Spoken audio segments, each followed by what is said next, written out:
Gracias a todos por estar presentes y sobre todo a Aníbal por, por darnos esta charla. Voy a hacer una muy breve presentación. Aníbal Bisotto es argentino, se formó como maestro mayor de obras, arquitecto y transita la disciplina principalmente en los roles de proyectista, director de obra, docente, en definitiva, un trabajador.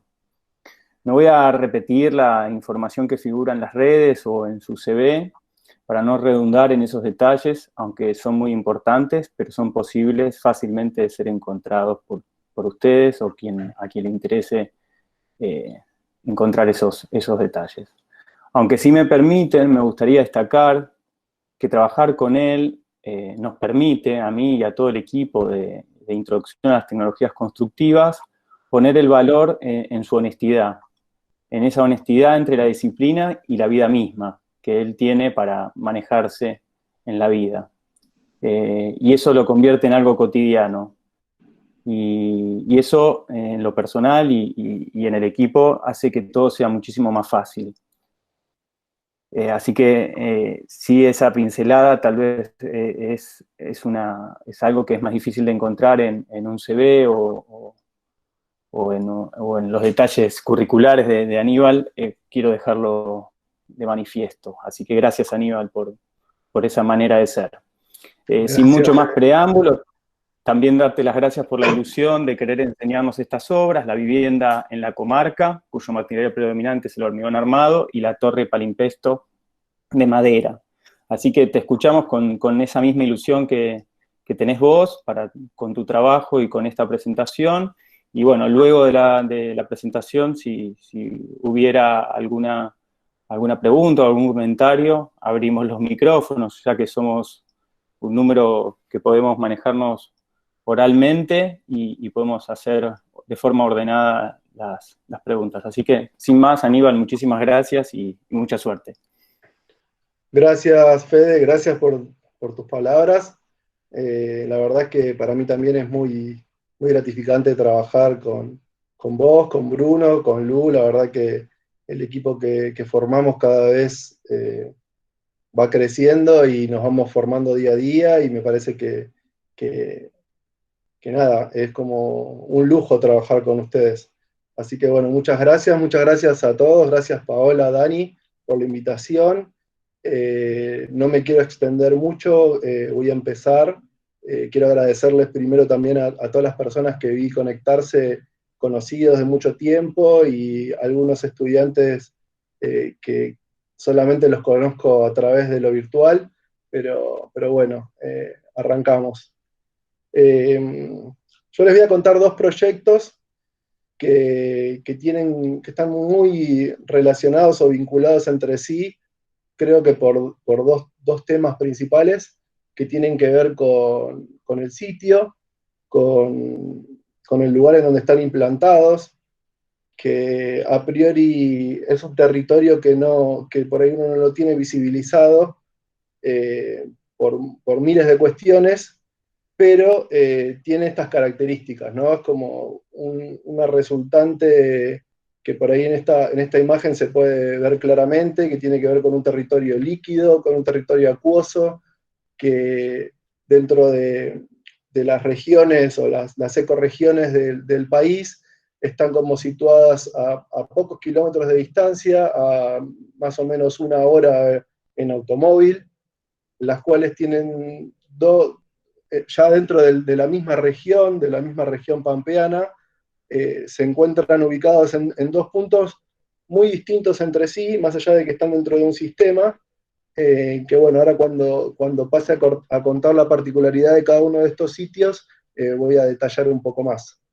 Este es un trabajo que estamos haciendo actualmente en el curso de arquitectura de FADU, el cual un poco me gustaba la composición que estas estudiantes hicieron sobre los fuertes y los fortines, el cual de alguna manera estos asentamientos de control que se generaron previo a la conquista del desierto, empezaban a reconocer ciertos materiales, ciertas maneras de relacionarse con este sitio que es una pampa ondulada, el cual empieza a tener unas ciertas características que me parecía como una linda síntesis para reconocer esta foto aérea que mostraba antes, y como este lugar ya como el horizonte marcado a través de estos objetos, ¿no?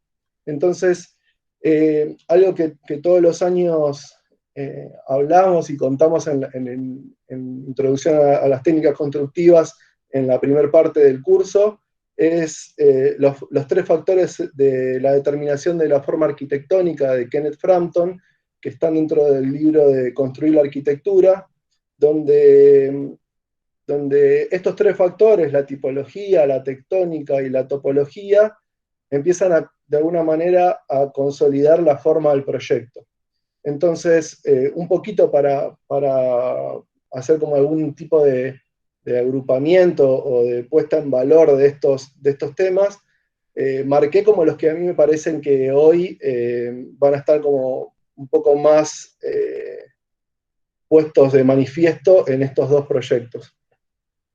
Los proyectos están como de alguna manera vinculados a través de la materia, por eso un poco el nombre de la charla, y de alguna manera tienen mucho que ver con esto del sitio, ¿no?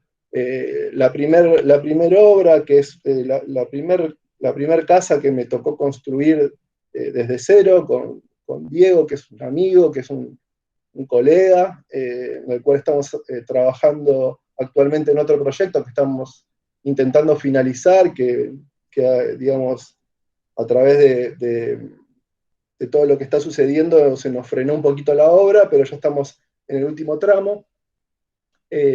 Nos encontramos con este lugar, en un barrio cerrado que se llama La Comarca, que de alguna manera empieza a tomar algunos registros del sitio, pero con toda la condición que tienen los barrios cerrados, ¿no? De desarrollos privados, donde el registro del humedal en el cual están implantados no es, digamos, el valor primordial, sino que tiene que ver con otras cuestiones. Entonces, trabajar en este sitio y tratar de reconocer este sitio y de abstraerse de estas cuestiones es muy complejo. Pero, no sé si se llega a ver bien ahí, empiezan a aparecer en toda la condición del sitio, del suelo, algunos lugares donde a principio uno los ve y parece que son como de mayor altura, están como todos diseminados por todo ese área, que en realidad son las construcciones fabriles que están como todo alrededor de este barrio, que tienen que ver con una altura que te pide el municipio, que es el municipio de Tigre, para que estas construcciones no se inunden. Entonces yo cuando hice este ejercicio de sacar las cotas de nivel, me encontré con esto que yo la verdad que no lo tenía tan visualizado. Entonces acá cuando aparece el lugar, uno de alguna manera no puede llegar a registrar todas estas cuestiones a priori, pero a medida que uno va avanzando en el proyecto, empieza a tener algunas condicionantes propias del proyecto, propias del programa, que es la vivienda unifamiliar, y también muchas dificultades. La gran dificultad que tuvimos que atravesar con Diego fue que en estos barrios los camiones de hormigón no pueden ser mayores a 4 metros cúbicos. Eso ya nos fuimos enterando a medida que fuimos transitando la etapa proyectual, cuando ya estábamos avanzados sobre el proyecto.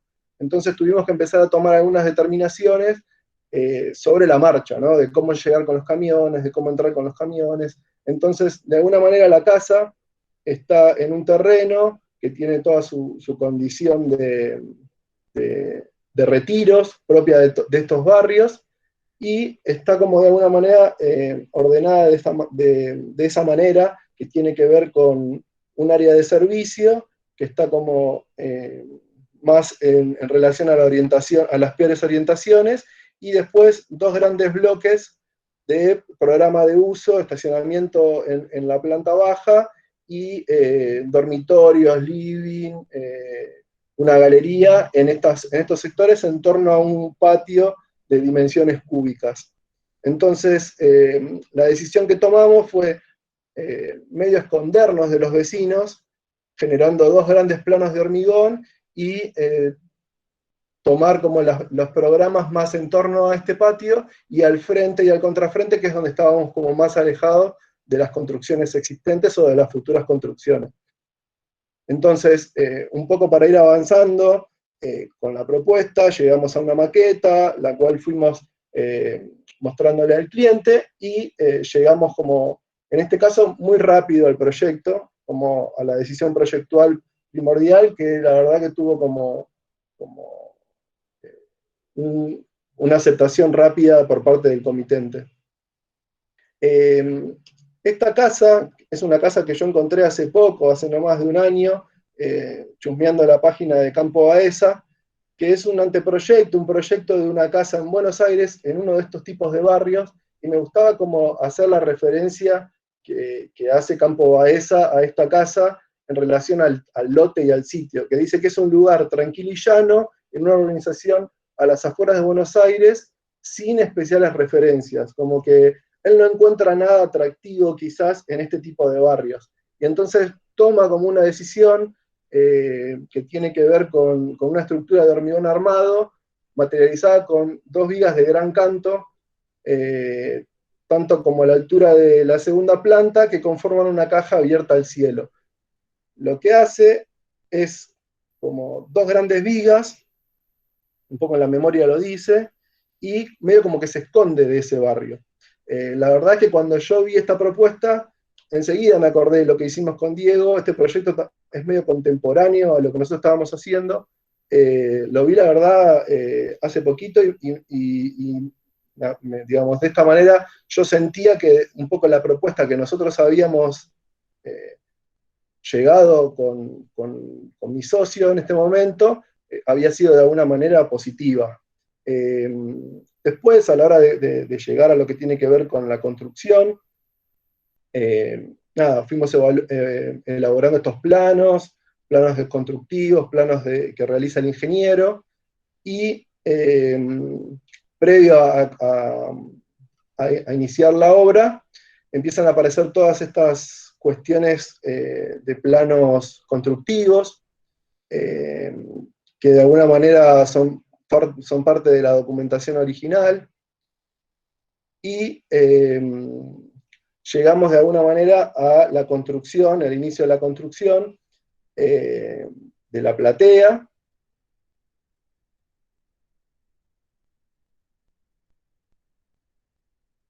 Y un poco ya, una vez que ya estaba terminada la platea, empezamos a llevar esta cosa de la madera, esto de la relación con el sitio, ¿no? Esta madera de eucalipto es muy utilizada para la realización de encofrados, y lo que nosotros con Diego, lo que queríamos lograr con este proyecto era generar todas tablas verticales sin la necesidad de marcar la losa intermedia. Entonces, bueno, trabajo de proyecto, de ir evaluando el proyecto.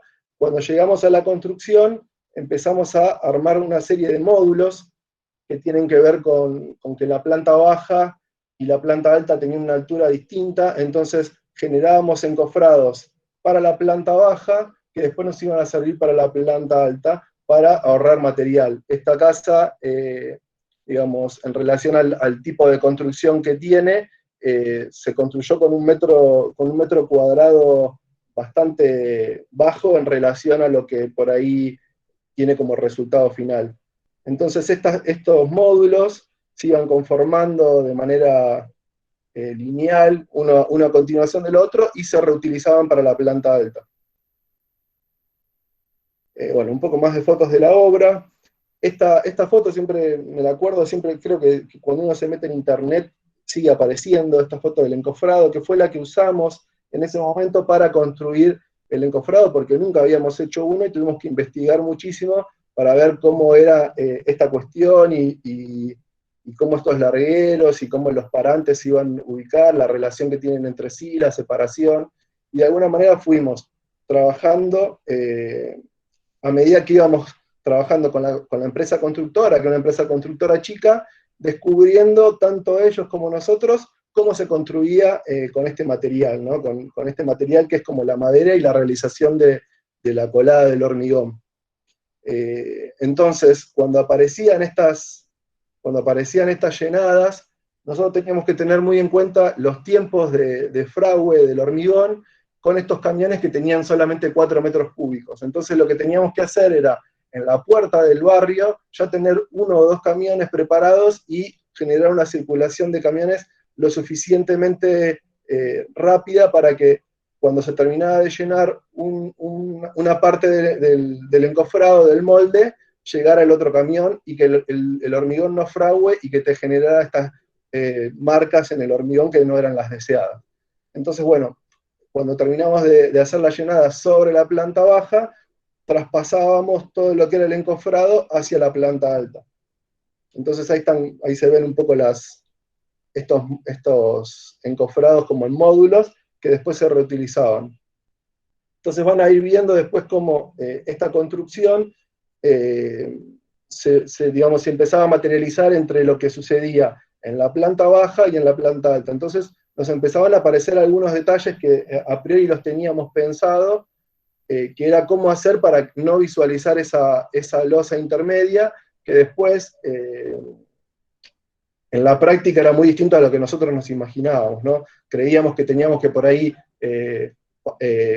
hacer una suerte de molde para poder continuar entre una pieza y la otra de llenada, y al final, en ese momento, el operario le pasaba la cuchara y ya quedaba armado como para seguir con la otra.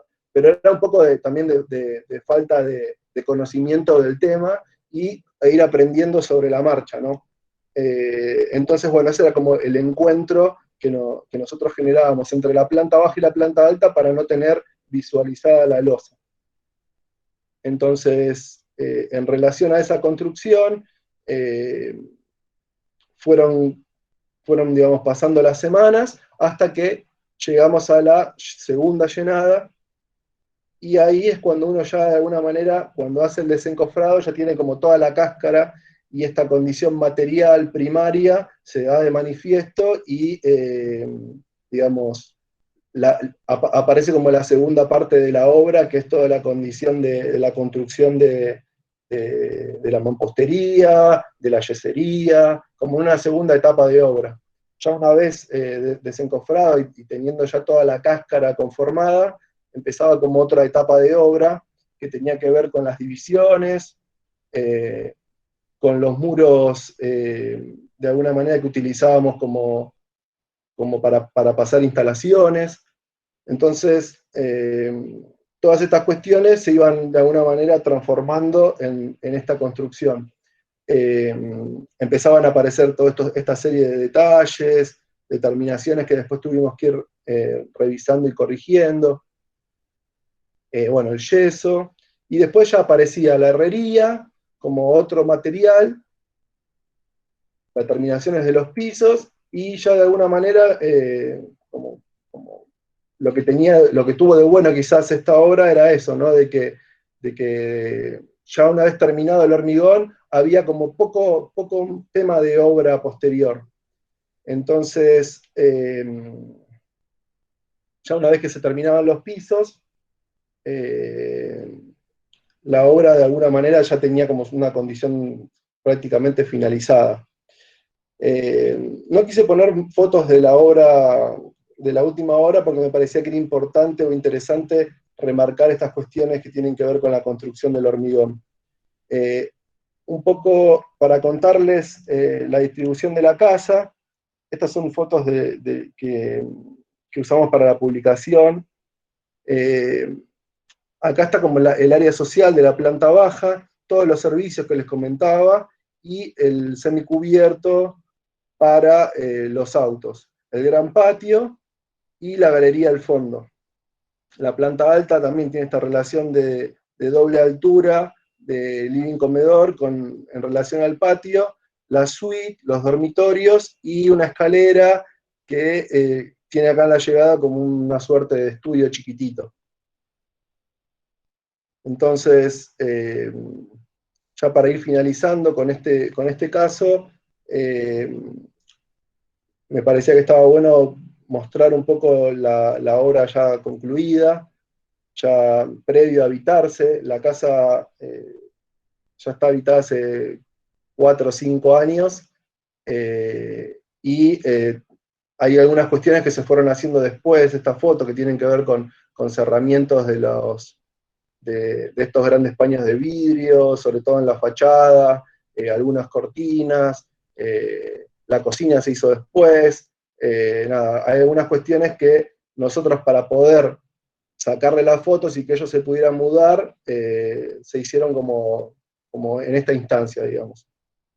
Hoy la casa ya, cuando uno la va a visitar, ya tiene cerramiento, sobre todo en las fachadas de frente y de contrafrente, y este patio no, este patio está por ahí un poco más similar a como están en las fotos.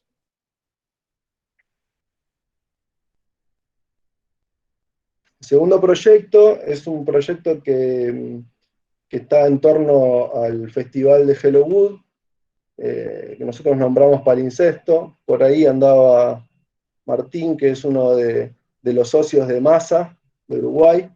Eh, la verdad que es un proyecto que yo estoy muy contento de haber tenido la posibilidad de realizarlo, sobre todo porque nos tocó construirlo con nuestras propias manos, con gente, con estudiantes que no conocíamos, algunos sí, y nada, fue como una experiencia muy interesante, y sobre todo por lo que pasa en ese lugar durante esa semana y por lo que tiene esta condición de sitio, de estar como dentro de un banco de arena, en un lugar como, como más o menos por acá en el mapa. Esta es la ciudad de Ceibas, que es una ciudad chiquitita, que es la primera cuando uno cruza el puente de Zárate Brazo Largo en la provincia de Entre Ríos, y a unos pocos metros de ahí se encuentra este predio donde se realiza este festival.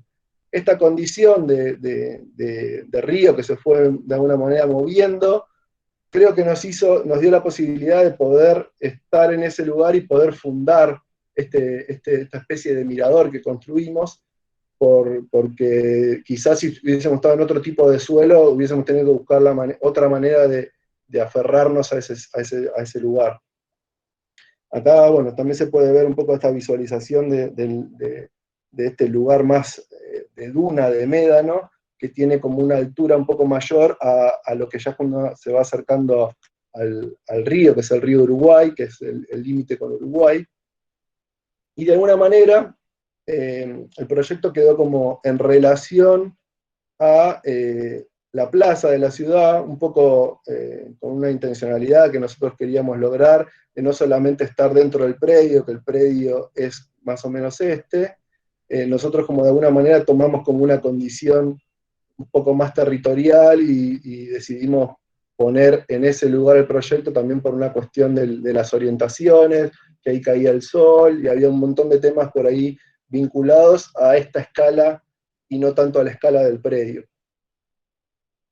El palimpsesto es un manuscrito que conserva las huellas de otra escritura anterior en la misma superficie, borrada expresamente para dar lugar a la que ahora existe. Eso es un poco, para el que no conoce lo que es un palimpsesto, eran unos grabados que se realizaban sobre unos papiros, pues los papiros eran muy difíciles de conseguir no eran económicos, entonces las distintas culturas iban escribiendo como de manera cruzada por sobre uno, sobre el otro, y después iban borrando y reescribiendo, ¿no? Reutilizando el papiro. Entonces un poco nosotros tomamos esa idea para trabajar con estas alfajías de madera, que dentro de las bases de este concurso, que lo que hace es que un grupo de estudiantes y de docentes, arquitectos, trabajan en conjunto a través de una serie de proyectos que se preseleccionan el año anterior, y lo que tienen como condición es que te dan 1 kilómetro, un poco más de 1 kilómetro de esta madera, y vos tenés que construir un proyecto con ese material. O sea que es también es un proyecto que está como materializado con un solo material. Entonces la decisión que tomamos fue ir armando una serie de módulos que se iban cruzando entre sí, para ir conformando el mirador. Entonces teníamos como distintos tipos, unos que tenían que ver con la entrada, otros tenían que ver con los escalones, otros tenían que ver con con el módulo final que oficiaba de baranda. Entonces este sistema se iba de alguna manera apilando en filas cruzadas de más o menos 16, 18 filas de alfajías, y iban armando esta construcción modular que de alguna manera se iban cruzando, iban generando unos escalones para poder ingresar y poder de alguna manera recorrer. Esta es una maqueta que se fue construyendo como previo a llegar, digamos, al lugar, que es una maqueta de estudio, que es una de las chicas que está por ahí, creo que la vi, a Laura. Un poco los dibujos que generó el estudio de Uruguay tenían que ver con esta cuestión de ir mostrando el proyecto con las características formales, con la escala, y un corte constructivo y a su vez muy, muy significativo de la obra, para de alguna manera poder utilizar esa documentación, esa mini documentación para comenzar como con la construcción. La verdad es que el material que utilizamos y la condición en la que utilizamos tenía más que ver con el mampuesto, tenía como una cuestión de bastante relacionada al apilamiento del material, más parecida a la construcción del ladrillo. Entonces estos objetos que ustedes ven ahí tenían una medida que era proporcional a la alfajía de 360, y los módulos largos tenían 1,80 m, que eran la mitad de ese módulo. Entonces, de alguna manera, el despunte y el sobrante no se desperdiciaba y se iba utilizando como en estas maderitas chiquititas. Entonces hubo un proceso previo de ir cortando, de ir armando, esto es como el parrillado de fondo del piso, y de alguna manera, esto que les comentaba hace un rato del sitio, nos permitió poder hincarnos en el terreno, que fue una tarde bastante, de alguna manera, graciosa y también un poco dura, porque tuvimos que ir hincando estos palos para de alguna manera poder darle una fundación y un sustento al proyecto. Entonces a partir de ahí se comenzó la construcción.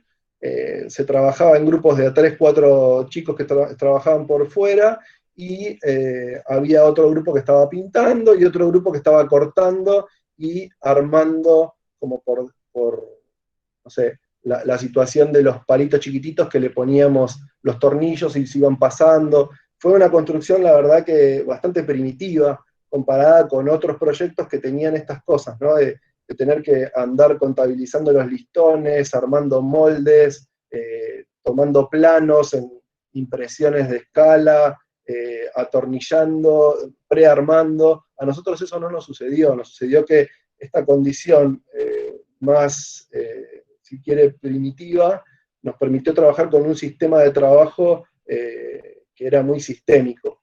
Entonces todos estos palitos se preatornillaban y se iban como distribuyendo en grupos, iban trabajando en grupos de a 3 o 4 personas que, como estamos trabajando a una temperatura muy alta, en un lugar muy expuesto, nada, nos rotábamos bastante. Y en relación a eso, quería traer como este caso de Eduardo Castillo, que tenía que ver con los gallineros, ¿no? Una casa que hace Eduardo Castillo para sus padres, que hace como la referencia a los gallineros de la zona rural de Chile. Entonces lo que dice es que con toda su aparente precariedad, es la materia de trabajo para nuestras obras, las construidas y las dibujadas. Contrariamente a un proceso gentrificador, estas obras consolidan unos modos y formas desde dentro de la propia tradición, echando mano a los mismos recursos y técnicas que han construido a través de los años el paisaje del campo chileno. Arquitectura hecha de maderos, clavos, telas y planchas metálicas, levantada por maestros, tal como la mayor parte de lo que se construye en Chile. Entonces, un poco esta referencia nos hacía de alguna manera pensar en el proceso de secado de la madera y en la relación que tenía el material con el sitio, ¿no? O sea, había una cuestión para nosotros muy fuerte en esta relación del sitio con con el material. Y otra de las cosas que me parecía que estaba buena era que era una cosa que nos apareció en el proceso de la construcción, que yo me acuerdo que un día me levanté acordándome de este proyecto y de cómo hacer para ir creciendo, porque el proyecto tiene 6 metros de altura, que es justo la misma altura que tiene la Casa de la Comarca, de cómo ir construyendo por fuera o por dentro este objeto. Y la verdad es que llegamos a una conclusión ahí mismo de que podíamos utilizar la misma construcción para ir como generando estos escalones eh, y poder, digamos, llegar a materializar un proyecto de 6 metros de altura sin utilizar elementos por fuera. No utilizamos escaleras, no utilizamos nada, ni grúas, ni nada. O sea, solamente fue disponer el material de una determinada manera para poder realizar trabajos tanto por fuera como por dentro. Entonces, de alguna manera fuimos trabajando de esta manera sistémica y construyendo el objeto día a día. Este es como, digamos, también parte de la presentación que nosotros hicimos para este concurso, digamos que es un concurso que, digamos, el premio es poder materializarlo, y llegamos a este elemento terminado, que creo que la mejor parte del día era esta, que era cuando llegaba la tarde y este objeto se volvía dorado y le pasaba la luz a través de estos agujeritos.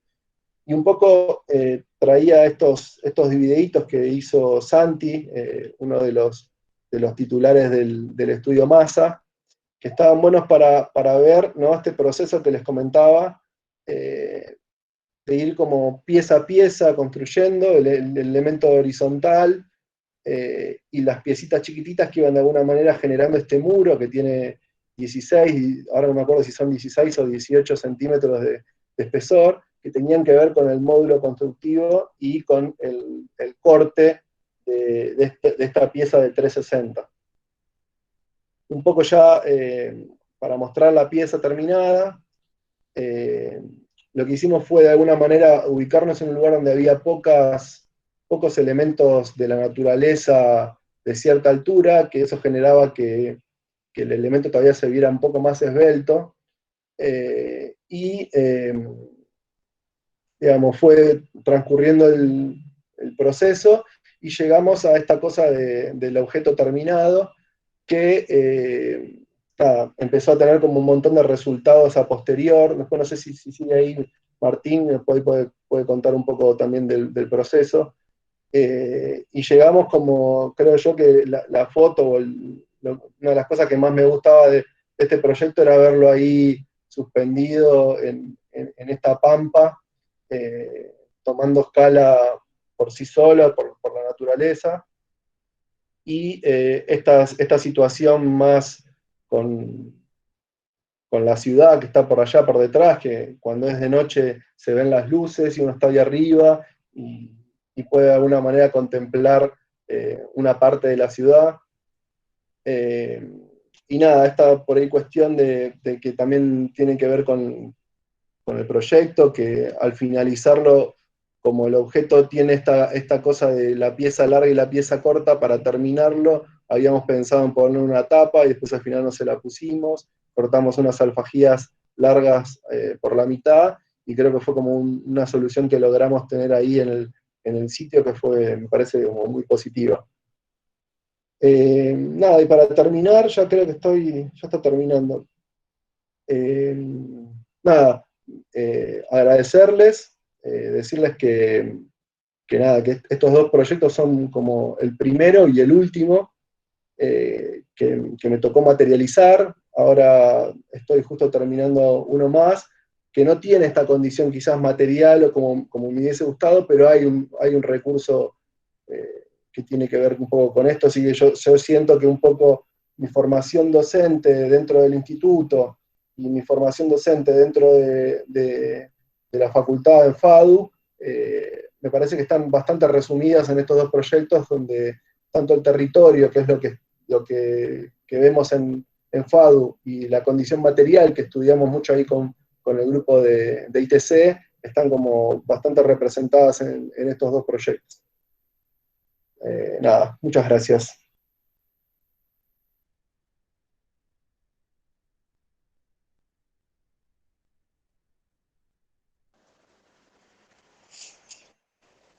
Bueno, gracias, Aníbal. De nada. Federica, no sé si querés hacer alguna reflexión después de escuchar esto. Y los que quieran Gracias. pueden ir pidiendo la Es mi palabra. hermano, porque no lo había visto. ¿Qué haces, Ari? Yo la verdad que no los conocía, tenía mucha ilusión de escucharlo a Aníbal porque conocía los proyectos, pero nunca lo había escuchado a él relatando sobre estas dos obras. Las disfruté a ambas. Dan ganas de irlas a visitar, ¿no? Porque en el relato es muy rico, muy valioso, pero también es esa situación intransferible de la propia visita, del propio habitar que devuelve algo que es único. Disfruté mucho esta relación como de tomar el material como guía de la definición del espacio, la posibilidad de la técnica aplicada a la construcción como determinante.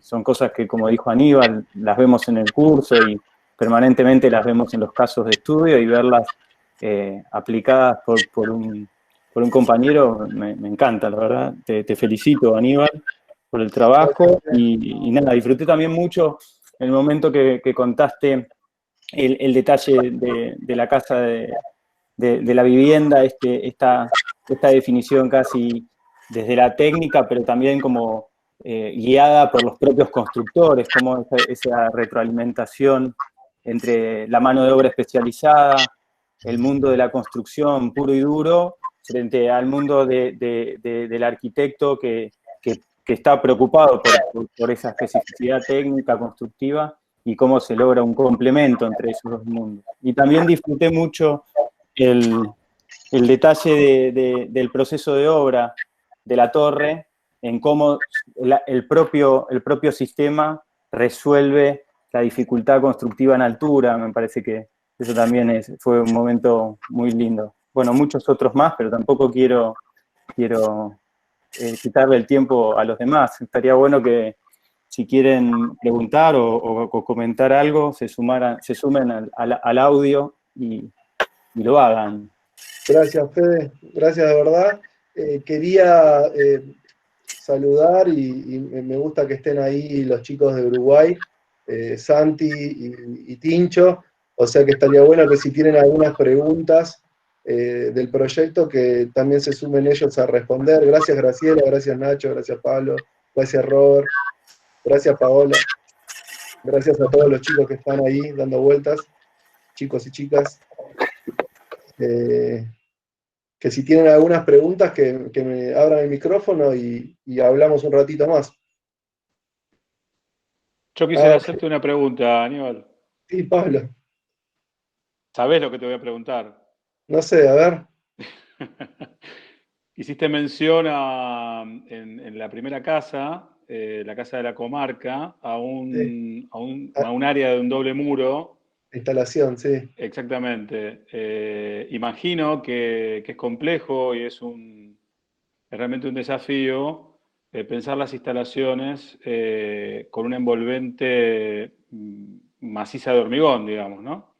El recorrido de las instalaciones y el pensamiento del recorrido de las instalaciones es todo un desafío. Así que me imagino, si nos podés comentar un poquitito cuál fue la estrategia proyectual para centrar esos núcleos húmedos o las descargas o las canalizaciones en esa envolvente. Bien. Sí, justo la presentación se me hizo muy larga y había unas fotos de esas que después justo las saqué, pero toda la parte de instalación sanitaria, como el bloque de servicios estaba volcado sobre un lado, todo ese enchape de mampuesto, de ladrillo hueco, de ladrillo cerámico, resolvía bastante bien esa condición, porque toda la cañería pasaba por ahí y se pasaba como por debajo de la platea y se salía como a un lateral y ya ibas por la tierra. Entonces, en ese sentido, no tuvimos grandes inconvenientes. Sí tuvimos quizás en los desagües pluviales ya de la cubierta, donde teníamos vigas invertidas, entonces tuvimos que pensar bien por dónde hacer esas descargas, esos desagües. Entonces, en ese sentido, sí, hubo que pensar mucho antes de decir, bueno, por acá va un caño, por acá no va un caño. En ese sentido, creo que también, ahora que estamos justo con Diego haciendo un proyecto de otra escala, es un proyecto de unos 14 pisos, nada, todo el tema de las bajadas y de los pases y todo, es como que no le podés cerrar mucho, porque un error ya se multiplica por muchas veces. Entonces, hay que pensar mucho y sobre todo a los estudiantes que están presentes, dibujar mucho, utilizar mucho las herramientas, pensar, dibujar mucho a mano, dibujar mucho después con los elementos tecnológicos, sea con el AutoCAD, sea con otros programas que cada vez empiezan a tener como más repercusión, pero de alguna manera el oficio te va llevando solo a ser un poco más inquieto y no solamente quedarte con la estética o con el material, sino también con esta cuestión funcional que es propia de cualquier construcción. Entonces, en ese sentido, la obra arranca hoy, ¿no? En ese momento arrancó cuando arrancó, y lo que te lo llevas a la otra obra, ¿no? Lo que aprendiste y lo que te equivocaste, te lo llevas a la otra. Entonces, ahí empieza a pasar esta cosa de lo que por ahí uno le llama experiencia, ¿no? Y también hoy, justo a la mañana, hablábamos con los estudiantes de ITC, cuando hicimos ya el Meet un poco más posterior a que hoy justo también me tocó dar una charla de cerramiento vertical, pero tenía que ver con eso, ¿no? De la experiencia del dibujo y de ser un poco más inquietos a la hora del proyecto y no quedarse solamente con lo estético o con la maqueta o con el render, ¿no? De ir de alguna manera incorporando todo lo más posible. Pues la última, y ya no paso la palabra a otro compañero. ¿Qué porcentaje ocupa dentro de tu ejercicio proyectual el dibujo a mano o el pensar con las manos y el dibujo digital, sea en 3D o... ¿qué porcentaje, cómo lo podrías mensurar eso? Y la verdad es que creo que el dibujo a mano te va acompañando en todo el proceso, porque quizás, como decía Fede en la presentación, al ser maestro mayor de obras y siempre estar como más vinculado al dibujo, y por ahí también por una cuestión generacional de haber transitado toda una carrera, mitad de la carrera universitaria dibujando a mano y en CAD, y la secundaria también, es como que nunca lo abandonás.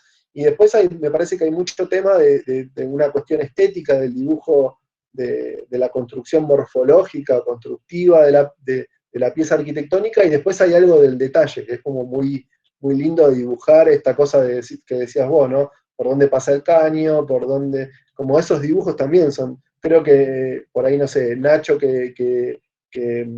con Roberto también, que están como más avanzados en la formación de los estudiantes de UNSAM, tienen también mucho ese oficio, ¿no? Del dibujo a mano y después la verificación a máquina. Yo creo que van en paralelo, y a medida que vas avanzando de escala, vas dibujando otras cosas, y después de alguna manera te pide pasar al plano de AutoCAD y decir, bueno, esto que dibujé, ¿existe o no se verifica? Y ahí es como que va y vuelve el dibujo. Gracias, te felicito. Gracias, Pablo. De corazón te felicito, muy bien. Gracias. Aníbal, ¿te puedo interrumpir un segundo para pedirte que dejes de compartir pantalla si se ve mejor? Dale. Puede ser. Dale. Ahí está. Ahí está. Genial.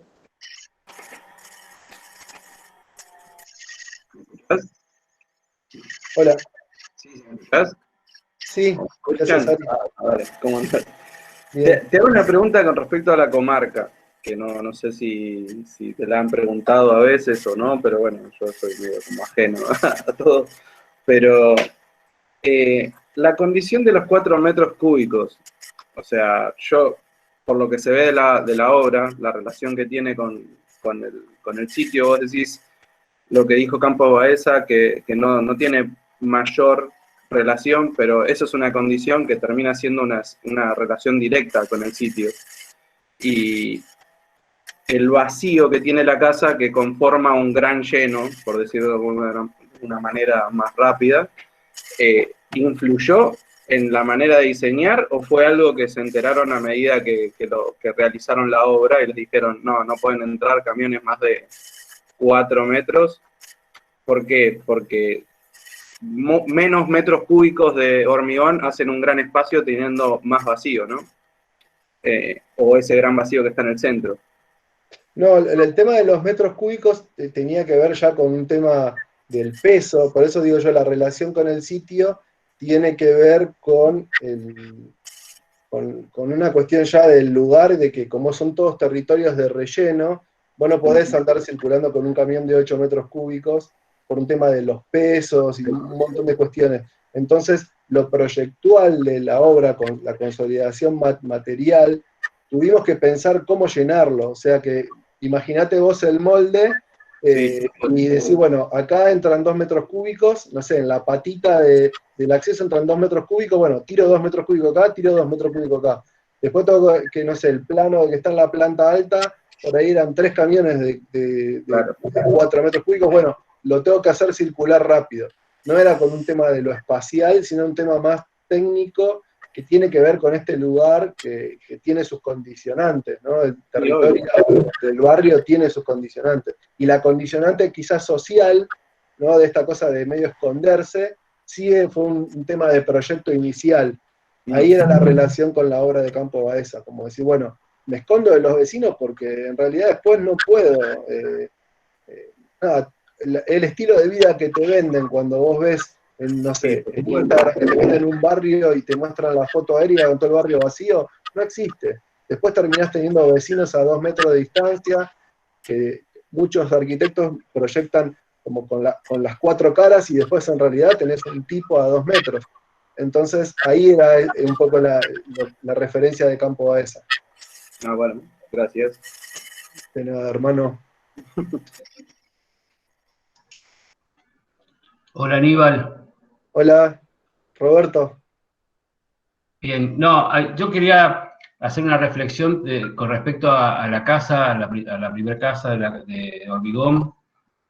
Por un lado, me parece interesante este detalle que mostraste donde trataste de ocultar el espesor de la losa en la expresión de la fachada, ¿no? Que eso lo que hace, por un lado, es trabajar con nivel de abstracción absoluto, porque, digamos, los dos son como 2 tabiques casi apoyados uno arriba de otro, la lectura que conseguiste con eso, pero al mismo tiempo me parece que esa abstracción no anula una condición fenomenológica del hormigón en cuanto a la rusticidad de las tablas, algunas rebarbas que quedan ahí en la unión, que no te importaron y quedaron.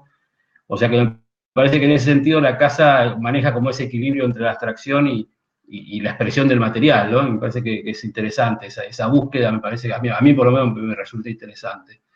Ahora, la pregunta sería, en relación también al ejemplo que mostraste de Campo Baeza en ese proyecto, cuando lo explica, que yo tuve la oportunidad de escuchar la explicación de ese trabajo, habla de que él, con ese gesto de las vigas, de las grandes vigas, trataba de minimizar la pisada de la casa en el lugar, ¿no? Porque justamente atendiendo esta condición de territorio fluvial, inundable, vos lo hiciste, pero lo hiciste hacia adentro, por ahí, ¿no? Digamos, con las 2 patas, con los 2 bordes consolidados y vaciados del interior, ¿no? La pregunta es, ¿la tecnología o la condición del material del hormigón es una propuesta tuya, es una propuesta del cliente, o cómo llegaste al abordaje de la decisión de utilizar ese material, especialmente en ese lugar, ¿no? Con las condiciones que vos al principio relataste de ese contexto lleno de agua, básicamente, por decirlo de alguna manera. Lo que Graciela Silvestre habla de esto de la imaginación seca o la imaginación húmeda, ¿no? de cómo estamos imaginando nuestros proyectos en relación al lugar donde estamos trabajando, ¿no? Me interesa que puedas contarnos eso. Vale, gracias Roberto. Sí, está buena la pregunta porque en realidad la propuesta del cliente, que es un amigo mío de la primaria, surgió de mostrarle fotos, decir, bueno, mirá estas cosas, no sé qué, y se quedó con un par de proyectos que le gustaban, y la condición material, nosotros nunca habíamos trabajado en un barrio, y no conocíamos estas reglamentaciones. Y quizás cuando uno está proyectando, ya llega a una casa que está pensada en hormigón. Y uno de los grandes temas que tuvimos que atravesar fueron los costes de esta obra. Entonces, uno de los grandes motivos de por qué esta obra se puede construir es que el comitente podía conseguir un precio de carpinterías muy reducido, casi al costo, en relación al costo total de la obra. Entonces ahí se disminuyó mucho el costo y ese valor se pudo trasladar a otros sectores de la obra. Pero la construcción ya nació de hormigón porque ya estuvo pensada como hormigón. Y después, si nosotros no nos daba la economía para construirla y la teníamos que construir en mampostería, íbamos a tener que pensar cómo iba a ser tecnológicamente esa vivienda, o sea, cómo iban a ser las vigas, cómo se iba a revocar, iba a ser blanca, iba a ser gris, cómo iba a ser. Entonces, tuvimos suerte de abordar el problema y de encontrar rápidamente la solución económica para ese problema. Entonces, ese tema, nosotros con Diego, al conocer que hay muchos arquitectos de la región que trabajan con el hormigón armado, dijimos, bueno, ¿qué podemos hacer nosotros? ¿Qué podemos aportar con esta obra, con este proyecto, a algo que por ahí no se verifica tanto, que es esta condición de trabajar con la tabla vertical para poder reutilizar el encofrado, que de la otra manera el encofrado ser horizontal se disfraza mucho más por la veta, por un montón de temas, y también la condición de la losa, ¿no? De entrar y salir con una tabla horizontal también es más lógico. Entonces dijimos, bueno, ¿cómo podemos construir? Con una tabla vertical, utilizando el módulo y reutilizando, porque muchas veces cuando vos reutilizás la tabla horizontal, muchas veces se rompe, no te sirve, y esta cosa de premódulo te daba la condición de poder llevar, y nada, hicimos como una disminución de costo en la madera, digamos, en el encofrado. Fueron de los lugares que nosotros recortamos, que le hicimos como un trabajo que creo que ahí yo tengo que felicitar a Diego, de que es muy inteligente, fue por ahí en meterse de, bueno, este número no, este número sí, y apareció la casa, digamos, ¿no? Como, si no, no era posible construir en hormigón. Gracias. De nada, Roberto.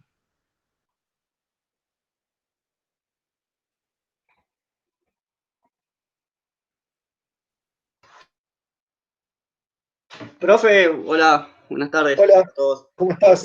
Supongamos que todo bien, Tess. Todo bien. Bueno, supongamos que entra el camión, ¿no? A la mañana y se empieza a llenar. Sí. Y, no sé, entra el camión a las 10 y 10 y media se largó a llover torrencialmente. ¿Cómo abordás ese problema en ese momento? La verdad es que es un problema que hoy con las tecnologías que hay de prever las instancias meteorológicas, uno tiene que estar muy seguro, porque son 3 días de la obra. Es la llenada de la platea, que si llueve no pasa nada, la llenada de la sobreplanta baja y la llenada de sobreplanta baja. Uno tiene que estar bien seguro de que eso no va a suceder. Y si llega a suceder, bueno, la condición de la casa te pone en eso, ¿no? En las imperfecciones, como decía Roberto, que tiene ya el material. Uno tiene que asumir esas condiciones. Entonces, cuando uno le va a explicar al comitente, mirá, esta casa va a ser así, va a ser asá, le tenés que mostrar, decir, fotos, mira, puede pasar esto. De hecho, se nos reventó un tabique sobre planta alta, yo me estaba yendo de vacaciones, Diego me llamó, mirá, saltó un tabique, lo armaron en el momento, pensamos que se iba a ver y después no se vio. Y sí aparecen, no sé, después cuando les puedo mostrar más fotos, sobre todo en las fotos de la publicación, se ve esta cosa el armado de tablas en algunos lugares que se reutilizaron y que algunas estaban pintadas con desencofrante y otras no, y después se vio eso, hasta eso es lo que te copia, ¿entendés? Te copia todo. Entonces, es propio ya del material, es propio del material. Si llega a pasar eso, bueno, nada, se sigue, o sea, se sigue, por ahí decís, bueno, llené hasta esta parte y la cancelás, llamás a la empresa que te está trayendo el hormigón y decís, bueno, llené hasta esta parte me quedo tranquilo y seguís al otro día. O sea, Y los camiones, sí, digamos, si tenés camiones esperando afuera, por eso con ese hormigón, tenés que seguir. eso Yo sí. creo que con lluvia seguís. Igual, para que eso suceda y para que sea debería ser una lluvia muy torrencial, pero se sigue igual y de última le pones un nylon, o sea, tomás todos los recaudos. Yo creo que en el caso que estás diciendo vos, se hubiese seguido igual. Hasta terminar los 3, 4 camiones, los que estén. Siempre teníamos un camión en la puerta y un camión adentro. Y después, bueno, había como una circulación, la empresa que nos traía el hormigón no era de las mejores, era bastante barata y tenía también sus consecuencias eso. Pero bueno, ahí está todavía, no se cayó. Gracias. De nada. Yo te quería felicitar, Aníbal, por las obras muy lindas. Nacho, Me gustó mucho escucharte. gracias. Y comparto un poco este slide que pusiste al principio de esta idea de Frampton, de la forma como definida a partir de estas tres grandes áreas que tienen que ver con la topología, la tipología y la tectónica, y creo que las obras muestran un poco ese equilibrio bien logrado. Quería preguntarte, en la casa, algo que no nombrás, pero quizás retomando algo de la idea que planteó Roberto de abstracción, un poco esta tensión entre esta idea de la materia, el detalle y cierta idea de abstracción que también tiene la casa, o de composición, no sé, pienso en el vidrio llegando ¿no? al borde superior, quizás trabajando más con la idea de líneas, de planos, que quizás con una resolución netamente funcional o técnica en relación a la ubicación de ese vidrio, ¿no? Entonces creo que igual manejado de una manera que a mí me resulta muy interesante y que comparto, pero quería dejarte planteado el tema y tenías algo para decir en relación a esto, a esa tensión entre esta idea del material que propones en la charla y cierta idea de composición o de abstracción en el proyecto. Bárbaro, gracias Que Nacho. podríamos trasladar también a la torre de madera, ¿no? Pero sobre todo en la casa.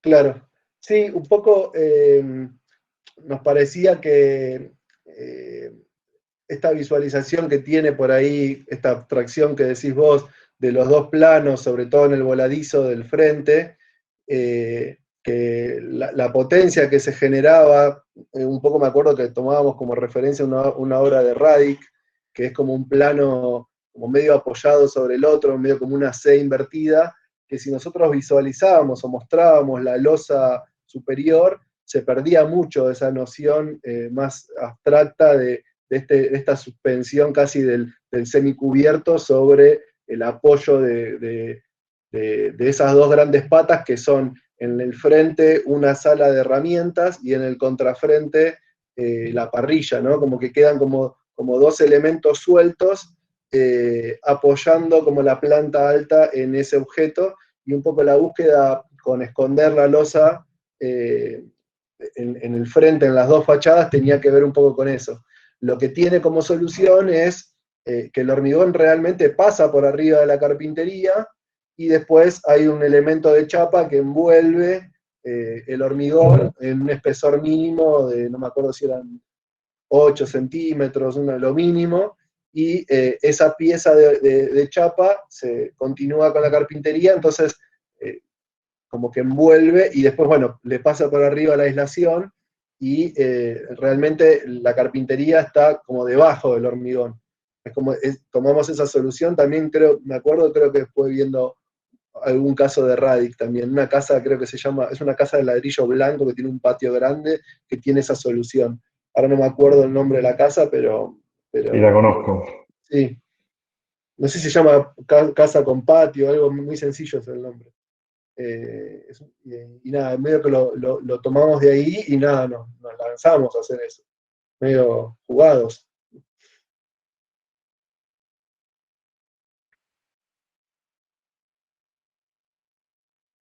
Tengo una consulta.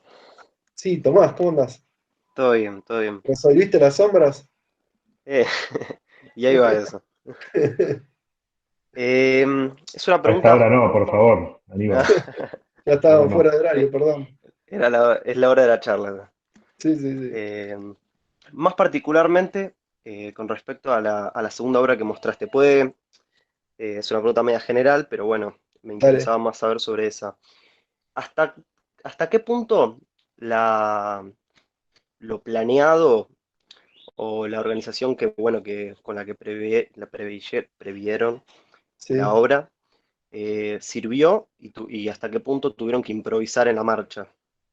Bien, está muy buena la pregunta y también, nada, día a día te despertabas con ciertas inquietudes proyectuales y también con unas cuestiones constructivas que iban apareciendo muy sobre la marcha, sobre todo porque el festival tiene como efectivos 5 días de trabajo y de alguna manera nosotros teníamos que trabajar de una manera muy sistémica y ordenada para poder organizarnos y llevar a cabo, como cumplir con el objetivo, ¿no?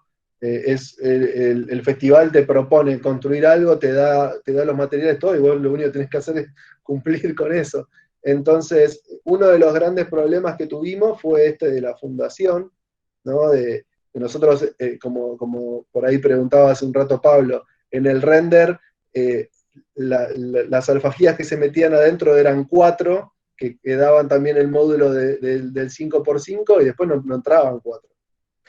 Tuvimos que poner menos. Entonces esas columnas al principio tenían 3, después cuando veníamos subiendo ya en los últimos niveles ya tenían 2, pero son cosas que te van pasando en el momento que no afectan a la conformación general del proceso. Sí, creo que lo más importante que tuvimos fue primero el equipo de estudiantes, que muy comprometidos, y después el equipo que formamos con Tincho y Santi, de darnos cuenta. Nosotros trabajamos por ahí en algún momento con concursos y siempre nos llevamos muy bien.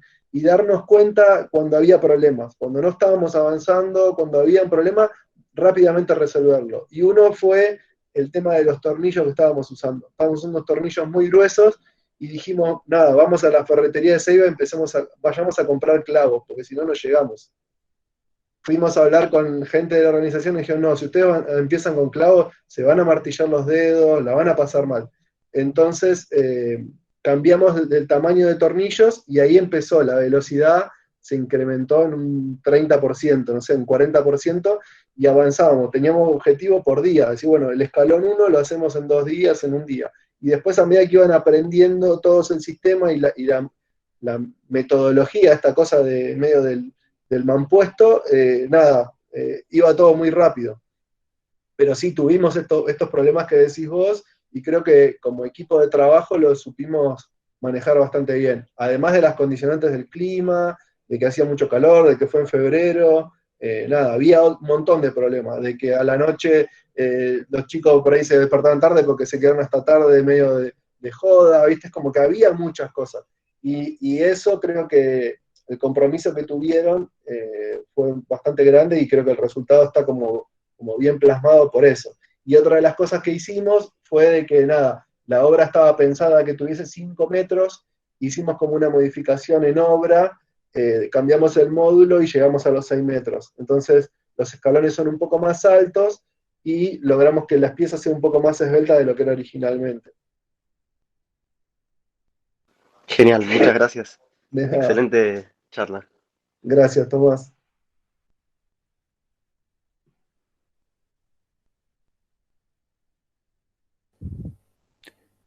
Hola Aníbal, soy Agustín. Hola, ¿Cómo Agustín. estás? ¿Qué ¿Cómo decís? estás? Bien, Todo bien. bien. Muy buena la charla, la verdad que alienta un poco ver esas casas que de pronto aparecen en los barrios cerrados y te llaman mucho la atención, ¿no? Porque la verdad que a veces el panorama es bastante desolador. Sí.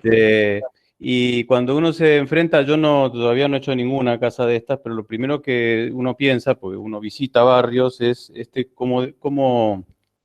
cómo aprovechar el lote, que muchas veces son escasos, ¿no? Los lotes que a veces son hasta de 600 metros cuadrados y tienen que meter la casa que se come todo, ¿no?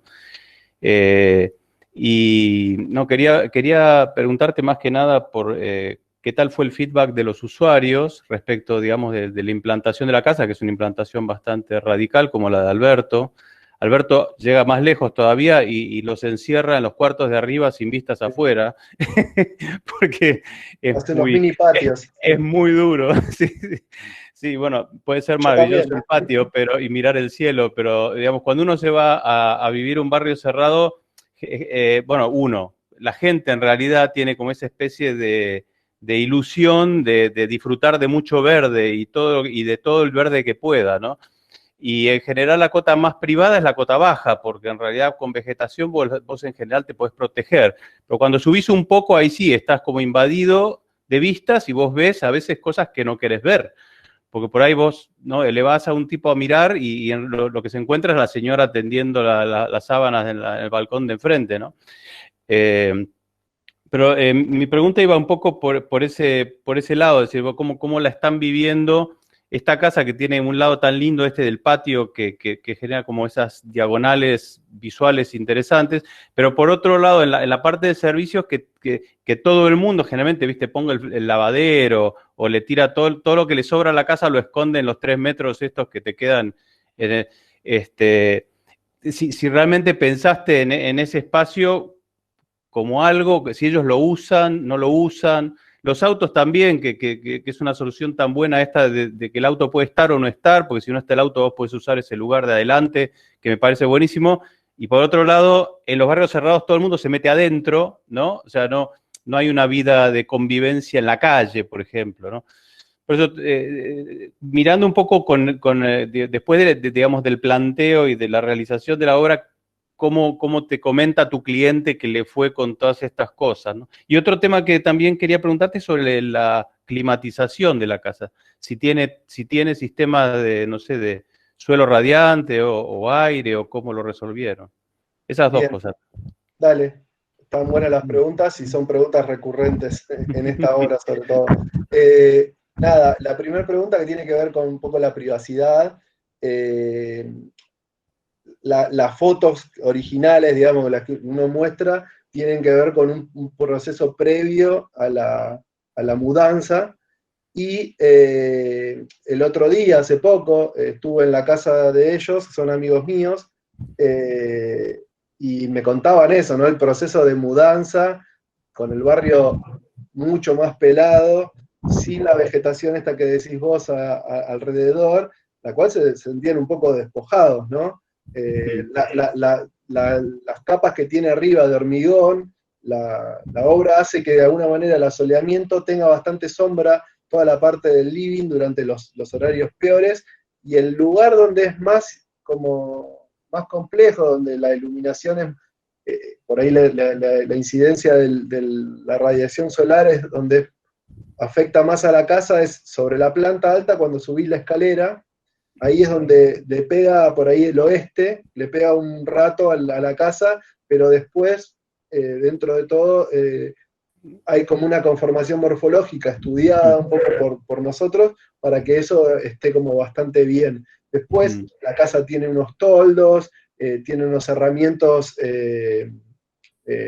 internos de cortinas, y la planta baja y las capas como de afuera tienen vegetación ahora, ¿no? Está el álamo que está ahí, que es jovencito, como cubre gran parte de este vacío.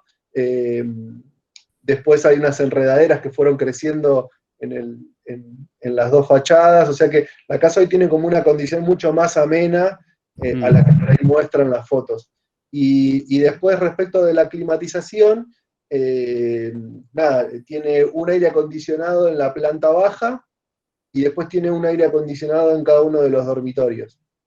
Y después tiene piso radiante. El consumo de ese piso radiante, ellos lo utilizan poco porque el barrio les cobra como mucho en relación a lo que por ahí les cobrarían por fuera del barrio, y lo resuelven bastante bien con el aire acondicionado. Pero ¿Y hay de vidrios dobles pusiste o son vidrios en simples? algunos sectores, no todos. Sobre Ujú. todo en la fachada del norte, en la Mm. planta alta. Y Mm. después está como la carpintería pensada para hacer el doble vidrio, pero nunca lo hicieron. Pero está Ujú. pensada quizás para futuro, pero nunca lo hicieron. Buenísimo. Bueno, te felicito, la verdad que muy linda obra. Gracias. Un gusto. Igualmente.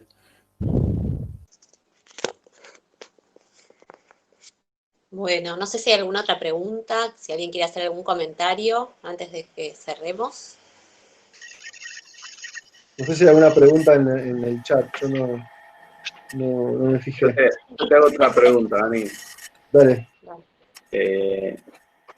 Vos mostraste 2 obras en las cuales tienen como una aproximación al sitio, a la materia y en sí a la arquitectura, que son similares, ¿no? Es como una cosa media de art and craft, ¿viste? El proceso de conocer mucho el material y el sitio y después empezar a diseñar. Y después, bueno, lo que te vas enterando cuando vas haciendo la obra, ¿no? Las cosas que te van pasando. ¿Esa es tu manera siempre de abordar cualquier proyecto o son estos dos particulares? ¿Crees que esa es tu manera? No lo sé todavía, porque es como difícil de poder responder esta pregunta, porque me parece que con el recorte que hago yo, me parece que tiene que ver mucho con estas instancias, ¿no? Cuando uno está obligado a decir, bueno, me llama Paola y me dice, o me manda el mail, te queremos proponer este espacio donde vos vas a poder contar tu proyecto, tu obra, tu manera de hacer las cosas. Uno tiene que de alguna manera pensar un recorte de las cosas que va a mostrar. Entonces yo creo que encontré esa relación, inclusive hasta la incomodidad de los predios, ¿no? O sea, también está esa relación, ¿no? De un predio privado dentro de un barrio cerrado, tratar de encontrar el valor ahí adentro, y adentro de un festival de arquitectura donde no te proponen una relación con el sitio, sino que nosotros decidimos ir a buscarla. De hecho, ellos nos habían propuesto, parte de los organizadores, poner el objeto en otro lugar. Y nosotros nos fuimos al lugar donde caía el sol, había como una condición más en relación a la ciudad que al predio en sí, estaba como vinculado desde otro lado el proyecto, y esa incomodidad de los predios tuvimos que buscarle nosotros el valor. Y después creo que también tiene que ver mucho con las personas y las oportunidades, con las personas con las que uno se cruza, ¿no? De tener colegas súper inquietos, súper inteligentes y comprometidos que te hacen a vos tratar de dar lo mejor también de vos. Entonces yo creo que la relación que vos les ves hoy a estos dos proyectos está como intencionada por mí. No es una cosa que yo la vengo pensando. Quizás haya surgido. Vos claro, quizás a partir de ahora uno puede, de alguna manera, que yo uno le hablaba hace un rato, que tiene que ver con la cuestión de la experiencia propia, sea mucha o poca, uno va entendiendo algunas cuestiones que por ahí después las puede aplicar en todos los proyectos, o a veces no. No, por ahí no es posible. Entonces, bueno, un poco Fede, cuando hablábamos de esta charla, yo le consulté a Fede, ¿qué te parece que puedo mostrar? Y él me decía, ¿por qué no mostrás tal concurso? Y nada, me dejó pensando, pues yo ya había ido por este lado directo. Y yo, no, pará, hay este concurso, yo por ahí podría hablar de determinada cosa, en relación al territorio también, y a la materia, y nada, me quedé después con esto, pero lo tuve que pensar. Entonces no es que este desarrollo que tiene la charla, que está por ahí configurada o prevista, no es que es algo que es un desarrollo previo, sino que está dándose ahora, capaz. Bueno, gracias y te felicito porque te admiro mucho, lo sabes. Gracias, Ari. Gracias.